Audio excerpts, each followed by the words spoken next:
साधना के आयाम की श्रृंखला में आपका स्वागत है। इस श्रृंखला के पिछले भाग यदि आपने नहीं सुने हैं तो उनको अवश्य सुन लीजिए ताकि आप साधना में और गहराई से उतर सकें और बातों को अच्छी प्रकार से समझ सकें। प्रस्तुत है इस श्रृंखला का अगला भाग। एक चक्रवर्ती सम्राट था जो राजमहल छोड़कर फकीर हो गया था, जिसने बाहर के दरवाजे नहीं खटखटाए बल्कि अपनी रूह के भीतर उतर गया और फिर जोर जोर से हंसने लगा। लोगों ने समझा शायद यह सम्राट पागल हो गया है, परंतु उसे अपने भीतर कुछ अलग दिखाई पड़ रहा था जो उन्हें आकर्षित कर रहा था। लोगों ने पूछा, इतना क्यों हंस रहे हो रे दरवेश? उसने कहा, उसे ढूंढ रहा था जिसे कोई खो ही नहीं सकता, क्योंकि वो पहले से मेरे भीतर था। आपने कभी अकेले में सोचा है कि अगर सब कुछ खो जाए तो तुम्हारे पास क्या बचेगा? न नौकरी, न रिश्ते, न शरीर, न सांसें। फिर क्या बचेगा? जो बचेगा वही तुम्हारा सत्य है, और यही इस सूत्र का रहस्य है। जो तुम्हारे भीतर है केवल उसी की इच्छा करो। हमने सारा जीवन बाहर की चीजों में झोंक दिया, कभी सफलता, कभी प्रेम, कभी नाम। पर जो चीजें तुम्हारी आत्मा से नहीं जुड़ी वो देर सवेर तुमसे छिन जाती हैं। जैसे मुट्ठी में बालू रेत, जितना कसकर पकड़ो उतनी तेजी से फिसलती जाती है। पर भीतर जो है वो शाश्वत है, अमर है, उसे कोई चुरा नहीं सकता, मृत्यु भी नहीं। इस सूत्र में 3 स्तर हैं और हर स्तर पर ध्यान देने से पहले तुम्हें अपने भीतर झांकना होगा। पहला स्तर, जो तुम्हारे भीतर है केवल वही तुम्हारा अपना है। कितनी सीधी सी बात है, पर कितनी अनसुनी, क्योंकि हमें बाहर की आवाजें लुभा लेती हैं, संगीत की तरह जो सिर्फ कानों को बहलाता है पर आत्मा को चुप नहीं कराता। ए दीवाने, तू हर तरफ भटकता फिरता है, कभी इश्क की तलाश में, कभी सुकून की। तू काबा भी गया, काशी भी गया, तूने गुरु भी ढूंढा, किताबें भी पढ़ी, पर क्या तू एक बार भी खुद के भीतर झांका? तुम्हारा मौन, तुम्हारा प्रेम, तुम्हारी चेतना, यही तुम्हारी असली पूंजी है। दूसरा स्तर, केवल उसी की इच्छा करो जो तुम्हारे होने को सार्थक बनाता है। बाकी सब शोर है, आकर्षण है, लेकिन स्थायी नहीं। तीसरा स्तर, बाहर जो कुछ भी है वो तुम्हें अपनी ही परछाई से भ्रमित करता है। असल में जो तुम्हें चाहिए वो पहले से तुम्हारे भीतर है। क्या तुमने कभी किसी मंदिर में घंटी की आवाज सुनी है? एक पल को सब कुछ थम जाता है, ध्वनि भीतर उतरती है और तुम्हें उस मौन की झलक मिलती है जो तुम्हारे भीतर पहले से है। बस वही मौन, वही प्रकाश, वही आत्मा जिसकी तुम्हें तलाश है। What you seek is seeking you, सूत्र कहता है। जो तुम्हारे भीतर है बस उसी की इच्छा करो, क्योंकि तुम्हारे भीतर ही तो वह प्रकाश है जो समस्त संसार को आलोकित करता है।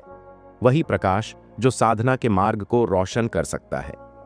अगर तुम उसे अपने भीतर नहीं देख पाते तो उसे बाहर ढूंढना व्यर्थ है। जो तुमसे परे है बस उसी की इच्छा करो, क्योंकि वह इसीलिए तुमसे परे है। जब तुम उसे पा लेते हो तब तुम्हारा मैं समाप्त हो चुका होता है। तुम नहीं रहते, केवल वह रह जाता है। जो अप्राप्य है बस उसी की इच्छा करो, क्योंकि वह इतना गहन है कि जब भी तुम उसके पास पहुंचते हो वह और भी दूर खिसक जाता है। तुम प्रकाश में प्रवेश कर सकते हो परंतु ज्योति को छू नहीं सकते। इन सूत्रों के साथ यात्रा धीरे धीरे गहराती जाती है।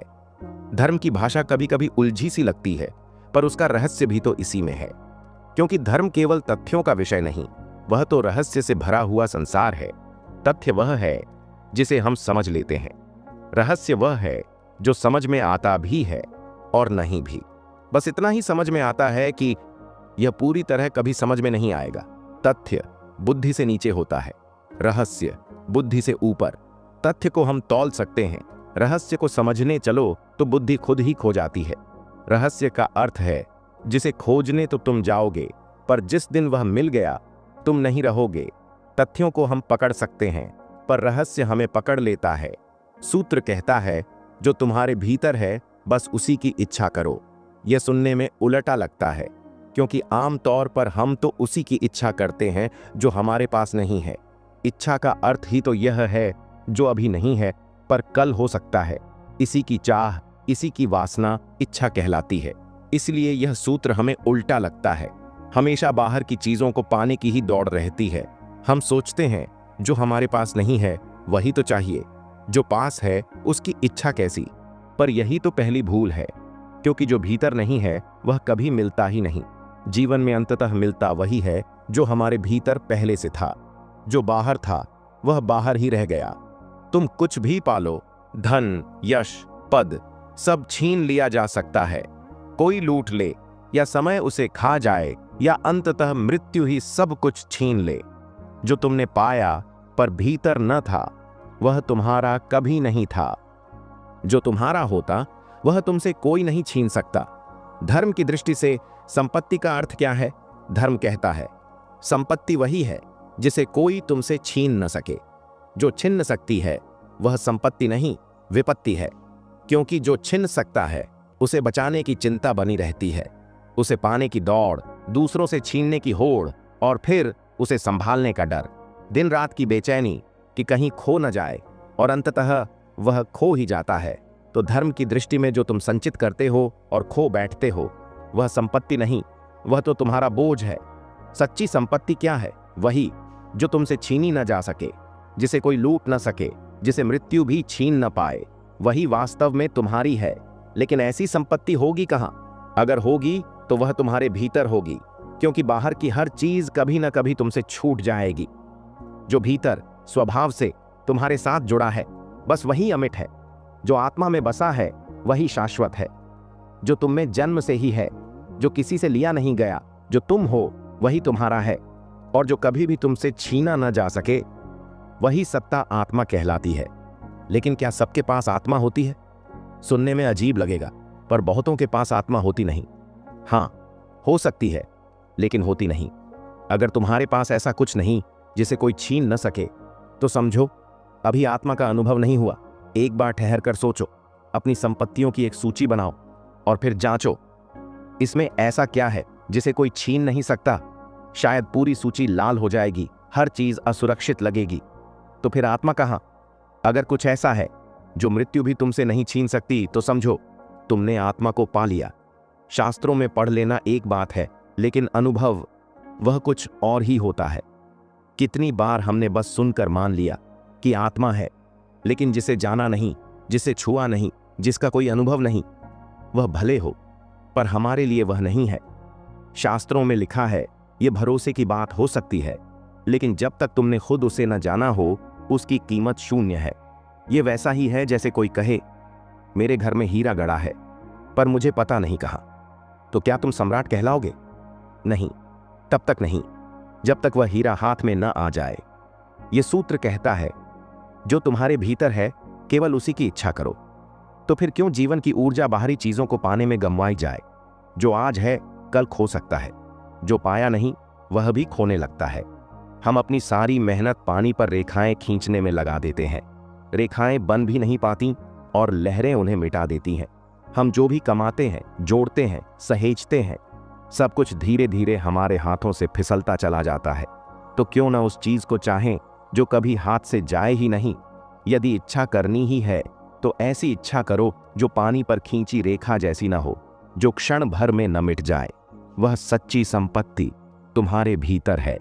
इंसान उस संपत्ति को लेकर ही जन्म लेता है। इस अस्तित्व में कोई भी दरिद्र नहीं आता। प्रकृति हर किसी को सम्राट की तरह ही भेजती है। दरिद्रता हम खुद चुनते हैं, खुद पैदा करते हैं। हम अपनी ही मेहनत से दरिद्र बनते हैं, किंतु जन्म से हम समृद्ध होते हैं। हमारे भीतर एक अनदेखा साम्राज्य छिपा होता है, भाग्य में लिखा, आत्मा में बसा। लेकिन जो भीतर छिपा है उसे पाना पड़ता है, क्योंकि हम भूल चुके हैं उसे। हमें उसकी कोई याद नहीं रहती। हमारा ध्यान बाहर की दुनिया में इतना रम गया है कि भीतर की राह ही खो गई है। और यह विस्मरण किसी पाप का परिणाम नहीं है। ध्यान का बाहर जाना एक स्वाभाविक प्रक्रिया है। जीवन की सुरक्षा के लिए ध्यान का बाहर जाना जरूरी है। यदि बच्चा जन्म से ही ध्यान भीतर लिए रहे तो वह जीवित ही न रह सके। भूख बाहर है, भोजन बाहर है, जीने की हर जरूरत बाहर से पूरी होती है।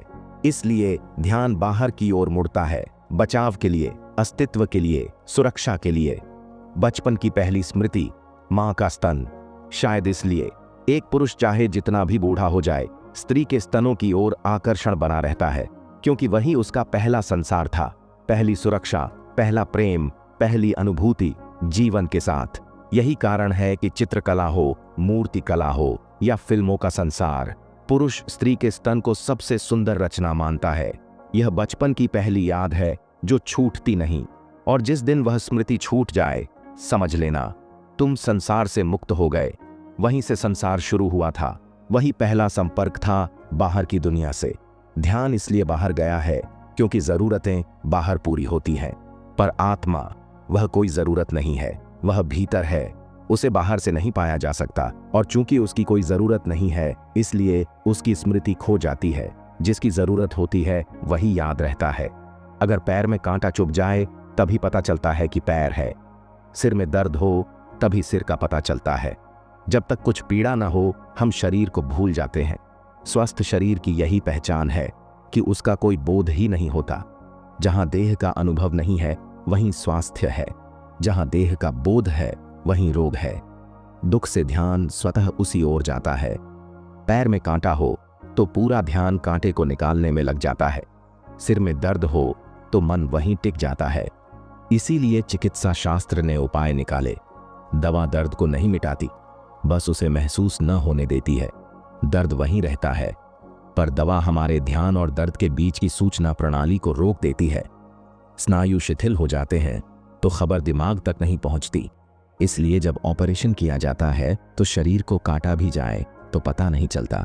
दर्द है लेकिन ध्यान नहीं पहुंच रहा, और जहां ध्यान नहीं है वहां अनुभव भी नहीं है। इसीलिए जीवन में जहां भी पीड़ा होती है ध्यान वहीं चला जाता है। आत्मा में कोई पीड़ा नहीं होती, इसलिए वहां ध्यान जाने का कोई स्वाभाविक उपाय भी नहीं होता। आत्मा तो सदा आनंदमय है। जहां हर क्षण सुख और शांति का अनुभव हो वहां ध्यान को बुलाने की कोई जरूरत ही नहीं रहती। शरीर इसके विपरीत हमेशा किसी न किसी उपद्रव में रहता है। कहीं ना कहीं कोई हलचल, कोई परेशानी बनी रहती है। शरीर एक अत्यंत जटिल यंत्र है। अब तक पृथ्वी पर इससे जटिल कोई भी यंत्र नहीं बना। वैज्ञानिक कहते हैं यदि इंसान के शरीर में हो रही समस्त क्रियाओं को बाहर किसी मशीन में घटित करना हो तो कम से कम 10 वर्ग मील की फैक्ट्री चाहिए, और वह फैक्ट्री शोर से भर जाएगी। जबकि हमारा शरीर यह सब पूर्ण शांति के साथ कर रहा होता है। मनुष्य स्वयं एक विराट चमत्कार है। उसके शरीर में करीब 7 अरब जीवाणु सक्रिय हैं। वही हमारा शरीर है, एक जीवित समाज। उन जीवाणुओं की कार्यप्रणाली इतनी संगठित है कि हमारे सबसे बड़े राज्य भी उनके सामने अराजक लगते हैं। थोड़ी सी चोट लगती है और शरीर में ठीक करने का कार्य शुरू हो जाता है। एक निवाला खाते ही पाचन की पूरी व्यवस्था सक्रिय हो जाती है। आप सो रहे हों तब भी यह यंत्र लगातार काम कर रहा होता है। इसलिए जैसे ही कहीं कोई अव्यवस्था या पीड़ा उत्पन्न होती है ध्यान तुरंत उधर चला जाता है। अगर ऐसा न हो तो शरीर जीवित ही न रह पाए। इसीलिए यदि कोई बच्चा भीतर ध्यानी होकर जन्म ले तो वह जी नहीं सकेगा। इसी बात को ध्यान में रखकर कहा जाता है जो परम ध्यान को पा लेता है उसका फिर जन्म नहीं होता। क्योंकि जब ध्यान पूरी तरह भीतर लीन हो जाता है तो एक नया शरीर उससे जुड़ ही नहीं पाता, और यदि किसी तरह जुड़ भी जाए तो वह बच्चा दुनिया की जरूरतों से मुकाबला नहीं कर सकेगा। शरीर की प्रकृति है कि वह ध्यान को बाहर बुलाए, क्योंकि शरीर में हर पल कुछ न कुछ चलता ही रहता है। अस्थिरता, हलचल, पीड़ा और जरूरतें। इसलिए हम शरीर को अनुभव करते हैं, इंद्रियों को महसूस करते हैं, संसार को जानते हैं, लेकिन एक चीज को नहीं जान पाते, वो है हम स्वयं। क्यों? क्योंकि वहां कोई पीड़ा नहीं है, कभी कोई दुख नहीं हुआ है और न ही कभी हो सकता है। यही कारण है आत्मविस्मरण का, क्योंकि आत्मा की कोई जरूरत नहीं महसूस होती, और जब तक किसी चीज की जरूरत महसूस न हो हम उसकी ओर ध्यान नहीं देते। लेकिन जिनको आत्मस्मरण की जरूरत महसूस होती है वे उसे पा लेते हैं। अब प्रश्न है, किसे होती है यह जरूरत? सभी को शरीर की चिंता होती है, लेकिन कुछ गिने चुने लोग ऐसे होते हैं जिन्हें आत्मा की स्मृति की प्यास लगती है। यह प्यास कब लगती है? जब कोई व्यक्ति जीवन के समस्त शरीर संबंधी अनुभवों से गुजरकर इस बोध तक पहुंचता है कि कितनी भी व्यवस्था बना लो, शरीर में दुख बना ही रहता है। जितनी भी कोशिश कर लो, बाहर की दुनिया में स्थायी सुख संभव नहीं है। बहिर्मुखी जीवन में आनंद की कोई स्थायी किरण नहीं दिखाई देती। जब यह साक्षात्कार होता है कि सारा बाह्य जीवन निरर्थक हो गया है, तब व्यक्ति भीतर की ओर मुड़ता है। ध्यान रहे, केवल एक दुख से कुछ नहीं बदलता, क्योंकि आशा बनी रहती है कि अगली बार सुख मिलेगा। 10 दुख आए तो भी 10 नए सुखों की कल्पना जीवित रहती है। हम बाहरी सुखों की तलाश में दौड़ते रहते हैं। एक दुखद अनुभव आता है तो हम दूसरा सुख खोजने लगते हैं। लेकिन जब एक व्यक्ति को यह अनुभव हो जाता है कि संपूर्ण बाह्य जीवन ही दुखमय है, तभी भीतर की खोज प्रारंभ होती है। इसीलिए बुद्ध ने कहा, जीवन दुख है। जब यह पूरी तरह समझ में आ जाए कि बाहर कुछ भी शेष नहीं, तभी अंतर्मुखता जन्म लेती है। बच्चा जन्म से ही बहिर्मुखी होता है, पर कोई कोई व्यक्ति जीवन की गहराई से गुजरकर भीतर की ओर मुड़ता है। भीतर की ओर मुड़ने के लिए ही यह सूत्र है, जो तुम्हारे भीतर है केवल उसी की इच्छा करो, तभी परम आनंद, तभी परम शांति और तभी मोक्ष की संभावना है। पर होता क्या है, हम जब भीतर की भी इच्छा करते हैं तो वह भी सिर्फ कहने भर को होती है। असल में वह भी बाहर की ही तलाश बन जाती है। ध्यान का मार्ग और बाहरी आकांक्षाएं लोग पूछते हैं, अगर हम ध्यान करें तो क्या हमें सुख संपत्ति मिलेगी? कुछ कहते हैं, ध्यान करने से क्या संसार में सफलता मिलती है? उन्हें यह भी नहीं पता कि वे क्या पूछ रहे हैं। ध्यान का अर्थ ही तब शुरू होता है जब यह स्पष्ट हो जाए कि संसार की सफलता एक भ्रम है। ध्यान वहीं जन्म लेता है जहां यह अनुभव होता है कि बाहर कुछ है ही नहीं पाने योग्य। जब यह समझ आ जाती है कि सारी दौड़ भाग के बावजूद सुख नहीं मिला और मिल भी नहीं सकता, तभी ध्यान भीतर की ओर मुड़ता है। लेकिन अक्सर लोग ऐसा नहीं समझते। वे बाहर सब कोशिशें कर चुके होते हैं, फिर भी मानते हैं कि शायद सुख है, लेकिन कोई तरीका चूक गया। अब वे सोचते हैं, चलो ध्यान कर लें, शायद ध्यान से बाहर सुख मिल जाए। पर ध्यान कोई साधन नहीं है बाहरी सुख पाने का। अगर आपकी इच्छा अभी भी बाहर की ओर है तो आप ध्यान के मार्ग पर चल ही नहीं सकते। भीतर की ओर लौटना, इसलिए ध्यान का यह सूत्र गहराई से समझ लें, जो तुम्हारे भीतर है केवल उसी की इच्छा करो, क्योंकि वही तुम्हारे भीतर का प्रकाश है जो साधना के मार्ग को प्रकाशित कर सकता है। अगर तुम उसे भीतर नहीं देख सकते तो उसे कहीं और तलाशना निरर्थक है। जिन्हें तुम बुद्ध, महावीर, कृष्ण या क्राइस्ट कहते हो, उन्होंने जो पाया वह सब तुम्हारे भीतर भी है। पर समस्या यह है कि हम उसे भी बाहर ही ढूंढते हैं। हमारी सारी खोज की दिशा बाहर की ओर है। जीवन की व्यस्तता ने हमें यही ढंग सिखा दिया, बाहर देखो, बाहर पाओ। और जब तक इस आदत को नहीं तोड़ते, बाहर की इस दौड़ में ही उलझे रहेंगे। हर बार लगेगा कि सुख पास है, बस मिलने वाला है। लेकिन जब पास पहुंचेंगे तो पाएंगे, वह तो इंद्रधनुष की तरह था, दिखता प्यारा है पर पास जाते ही खो जाता है। सुख का भ्रम, अगर कोई सड़क पर भीख मांग रहा है तो उसे लगता है कि महलों में सुख है, और जो महल में बैठा है वह किसी और महल की कल्पना में खोया है। यह भ्रम हर जगह है। शहर का आदमी सोचता है कि गांव में सुकून है, गांव का आदमी सोचता है कि शहर में मौज है, पर जो गांव में है वह भी दुखी है, और जो शहर में है वह भी बेचैन है। हम कभी यह जानने की कोशिश नहीं करते कि जिस जगह हम नहीं हैं, वहां जो हैं वो कैसा महसूस कर रहे हैं। हकीकत यह है कि वहां भी वही बेचैनी है। ध्यान की रक्षा हम बाहर खोजते हैं, जबकि वह जो हम ढूंढ रहे हैं वह तो भीतर है। लेकिन जीवन की व्यस्तता ने हमारा सारा ध्यान बाहर खींच लिया है। अब हमें भीतर होश लाना है। इसीलिए ध्यान के अंतिम चरण में मैं कहता हूं, जैसे हो वैसे ही मुर्दे की तरह शांत हो जाओ। कुछ भी हो रहा हो, कोई प्रतिक्रिया मत दो। क्यों? क्योंकि जैसे ही ध्यान की ऊर्जा जागती है, वह बाहर निकलने को तैयार होती है। अगर आंखें खुली रहीं तो वह ऊर्जा आंखों के रास्ते व्यर्थ बह जाएगी। कोई दृश्य दिखा, कोई आवाज सुनी, कोई आकर्षण उभरा, तो वह सारा ध्यान उसी में उलझ जाएगा। इसलिए कहता हूं, आंखें बंद रखो, ध्यान को बाहर जाने से रोको, शरीर को पत्थर सा बना लो। अगर खुजली हो रही है, दर्द हो रहा है, तो भी सह लो। चींटी चढ़ रही है तो चढ़ने दो। चींटी बहाना नहीं है, ध्यान तोड़ने की एक चाल है। ध्यान की ऊर्जा बड़ी कीमती है। घंटों में जो संचित होती है वह एक क्षण में नष्ट हो सकती है। इसलिए जब ध्यान जागे तो उसे भीतर ही समेटो। शरीर को हिलाओ मत। 10 मिनट के लिए संसार को भूल जाओ। भीतर की पहली झलक, अगर यह पूरी तरह संभव हुआ, अगर ध्यान बाहर जाने का रास्ता न पाए तो वह भीतर धक्का मारेगा, और जैसे ही भीतर झरोखा खुलेगा एक झलक मिल जाएगी। बस वही पहली झलक भीतर के रस का स्वाद दे देती है, और तब से यात्रा शुरू हो जाती है। शक्ति बहुत सूक्ष्म होती है, और जरा सा छिद्र भी हो तो वह बह जाती है। यह मत सोचिए कि नाव में सिर्फ एक छेद है तो क्या फर्क पड़ेगा? एक ही छेद काफी होता है डुबाने के लिए। ठीक वैसे ही हमारी बेईमानियां, हमारी छोटी छोटी असावधानियां ध्यान की नाव में छेद बन जाती हैं और ध्यान की सारी कमाई बह जाती है। इसीलिए ध्यान का मार्ग बहुत सजगता मांगता है। स्मरण रखिए, जो तुम्हारे भीतर है केवल उसी की इच्छा करो।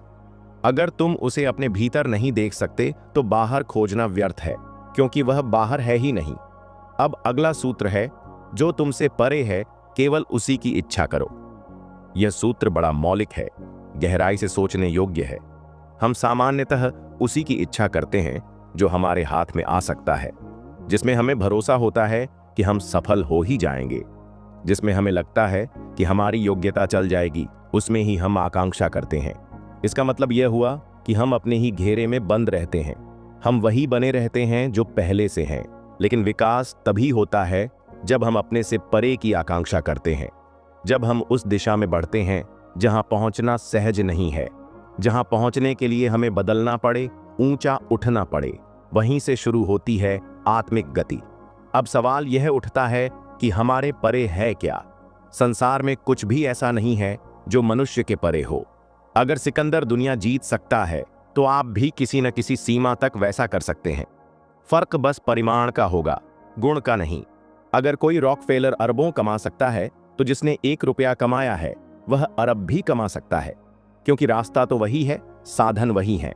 अंतर बस माप का है, क्षमता का नहीं। इसलिए बाहरी चीजें कभी तुमसे परे नहीं होती, वे तुम्हारे ही दायरे में आती हैं। परंतु जो वास्तव में तुमसे परे है वह है तुम्हारा ही सच्चा स्वरूप, वह जो तुम्हारे भीतर है लेकिन तुम्हारी समझ और इंद्रियों की पहुंच से बाहर है। तुम्हारे शरीर से परे, मन से परे, अहंकार से परे एक तुम्हारी आत्मा है। वह तुम्हारी सीमा से बाहर है, लेकिन उसी की प्राप्ति में तुम्हारी असली पूर्णता है।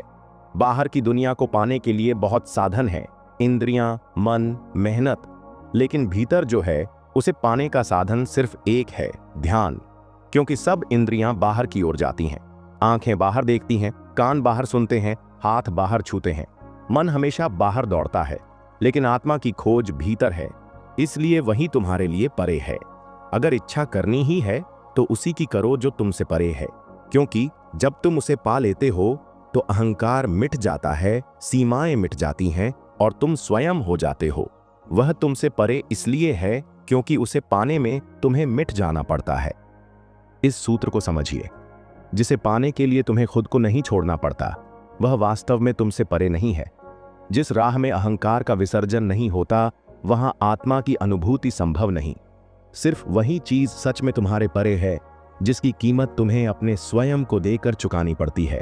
और जिस दिन कोई व्यक्ति आत्मा को पा लेता है, उस दिन वह रूप जो खोजने निकला था वैसे ही गिर जाता है, जैसे सांप अपनी केंचुली छोड़ देता है। जिसे खोजने निकले थे, जब वह मिल जाता है तो आश्चर्य होता है, अरे मैं तो अब वह रहा ही नहीं जो यात्रा पर निकला था। कबीर कहते हैं, हेरत हेरत हे सखी रहिया कबीर हेराए। खोजते खोजते कबीर ही खो गया, और जब कबीर नहीं रहा तब मिलन घटा। जो खोज रहा था वह मिटा, तभी मिलने की भूमि बनी। और फिर उन्होंने कहा, हरि लागे पाछे फिरे कहत कबीर कबीर। जब मैं रहा ही नहीं तब खुद हरि मुझे खोजने लगे। जब तक मैं था और चिल्लाता रहा मैं हूं, तब तक किसी ने मेरी ओर देखा भी नहीं, और जब मैं खो गया तब ईश्वर भी मेरे पीछे लगे। कबीर कबीर, यही जीवन का गूढ़ रहस्य है। तुम्हारा असली सम्मान तब खिलेगा जब तुम नहीं रहोगे। बीज टूटे बिना पौधा नहीं फूटता, नदी बहे बिना सागर में नहीं मिलती। जब यह छोटा मैं मिटता है तभी भीतर का विराट स्वरूप जागता है। अब अगला सूत्र आता है, जो अप्राप्य है केवल उसी की इच्छा करो। सोचिए जरा, जो मिल ही सकता है उसकी इच्छा में क्या सार है? जो सहज मिल जाए उसके लिए चाह क्यों करना?